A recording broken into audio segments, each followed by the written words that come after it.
So I'm privileged to be here today with Terroll Lewis. Yeah. And we're going to do a quick interview today. We're going to be talking about Terroll. We're going to talk about his whole journey, where he's at today, the future and the past. And we keep it very casual. Yeah. Very, very casual. He's having walk and go right now. Trying to get culture, so I was trying to use a stick, but it's not working. So man, just go and grab a spoon. Yeah, what's happening though, man? You good? Yeah, I'm good, bro. You? So let's start from the beginning, bro. Yeah, go on, chat to me. So let's go. So where did this all start from? Instagram, YouTube, and your Snap, all this social media. So where did Terroll Lewis first start?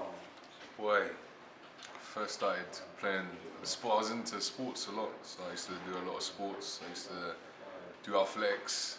Came up with the name Boost, which is on my hand here, and I got into football. I got injured. When I got injured, I kind of swayed into the whole gang life in South London, Brixton, and it took me down a path which I'm grateful it did, because it made me strong in many ways, in my mind, you know what I mean, in my spirit, everything. So where are you from? So you're from London? Yeah, South London, Brixton. South London, Brixton. All right. And what was it like there growing up? It was a war zone.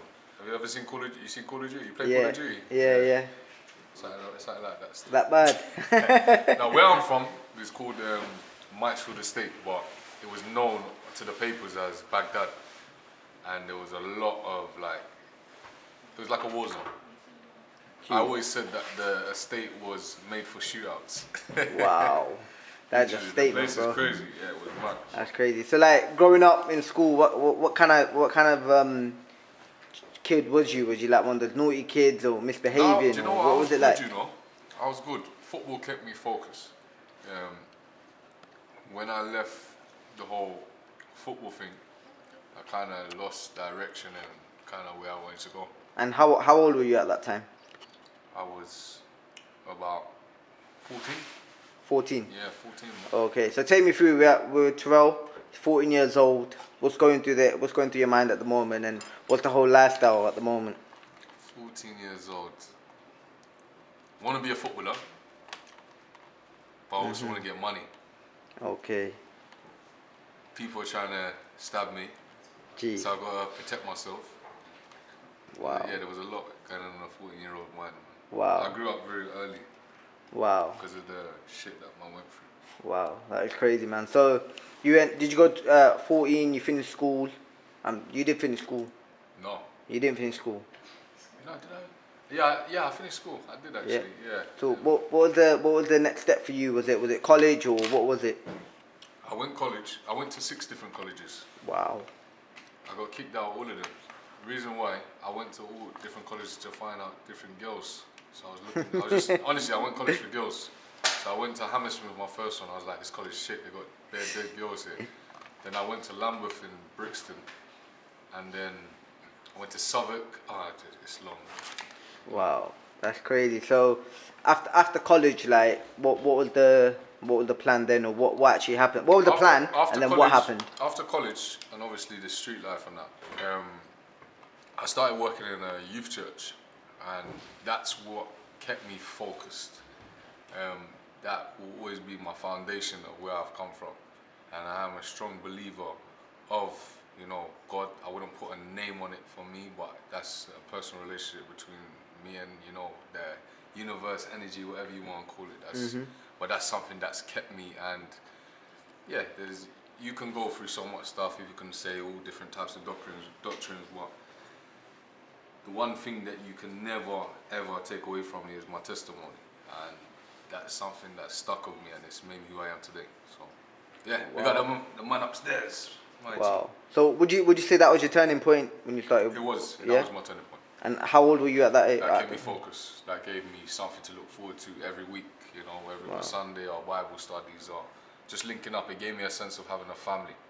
Because I'm coming from, I was heavily involved in the whole gang culture, and leaving that, it's like, bro, where's my team? Where's my squad? Where's my family?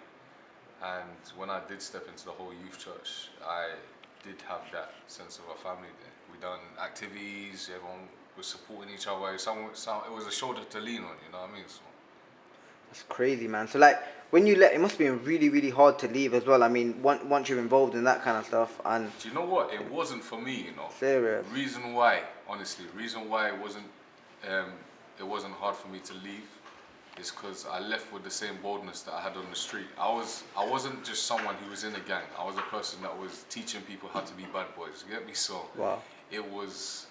I kind of left and said, right, I'm coming off the street. No one can tell me nothing. But I'm going to church. I got my something on me. Feel me? Yeah.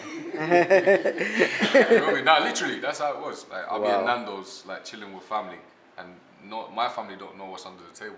You know Wow. what I mean? And the police don't know who's watching this right now. Know what's under the table. Wow. That is crazy, man. That's a crazy journey so far, man. Incriminated myself. Trust me, there's something. Socks. Yeah, something. Socks. Jeez. Something in the something. So okay, so from going through that, like social media, like how did that start building? Where did you start from then? Was it YouTube first? Was it Instagram Social first? media was. It came into play when I came. I started a YouTube channel because I just wanted to dog. Basically, I went to prison. I came out of prison, and I went to Fitness First in Brixton, and I asked them how much it is to. Basically, how much it is to get in the gym. They told me I had to pay direct debit, and I was confused what direct debit was. I didn't have a bank account. I dealt with cash and cash only. So from there, I went to a local kids playground and I started like working out in this abandoned park. And people used to walk past and were like, "Bro, why is he always training out there?" But they didn't know that was my time to relax. And that was my meditation. Me just going there with my little BlackBerry, just chilling with my BlackBerry, music on it, and just vibes in. I done a YouTube video. I put it up online, and it got thousands of views. And I was thinking, "Raw, people are interested in me working out." You know what I mean? People are interested in me trying to get these little muscles and that. So from there, I done another YouTube video, got a lot of attention, and then I just said, right, you know what? Let me just create a name around this, and I called it Block Workout, and that's where I came. With basically, Block Workout. I come from the streets, I come from the estate, I come from the block, so I said, right, that's a perfect name. Put it on Facebook, and people started to come and train with me. Got a lot of attention, media-wise, from the council, all of that type of stuff, and that's my foundation as well, man. It's one part of my foundation, and that grew me. I got into all the newspapers. And I opened up my own gym in Brixton, so I have my own gym in Brixton right now. Yeah. Wow, that is crazy, man. So it's quite organic then. It wasn't like, oh, I was dreaming to become a YouTuber or Nah. nothing like that. Do you know what? The whole social media thing, you show people what you want them to see at the end of the day. And for me, coming from the whole block workout, fitness stuff, to having, I ended up getting with my ex. We done YouTube videos, and it went from fitness newspapers, good work, to bang, and it was a lot to deal with, and yeah, it was a lot to deal with. It was a different type of like popularity that came into play, and I don't think myself, I didn't like it. I didn't like it still. It was a big jump. It was a big jump up, but you know, we give thanks for experiences and memories and all that shit, you get me? So yeah, but that's a crazy journey, man. Just one question, just off the books. What I'd like just for my own interest would be the first day you come out of prison. What was going through your head? And how long was you in prison for? I was in prison for about a year. A year. And what was your thoughts the first day that you come out? What was my thoughts? When I came out? The first day you came out. First day I came out, honestly, I remember coming outside the gates with my bag, and I looked at the tree, and honestly I went to go and hug the tree.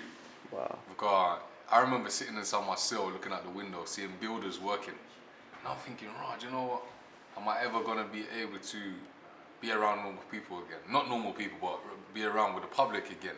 Am I ever going to get on a plane again, you know what I mean? So, like, I wasn't just in prison for, you know, bullshit. I was on a crazy case, so we give thanks for the innocence that they found me. Yeah, man. Bro, do you know what's crazy though? It's like what's happened in the past, and yet you've turned your life around, and it's just amazing how far you've come right now. Bro, it continues to grow, man.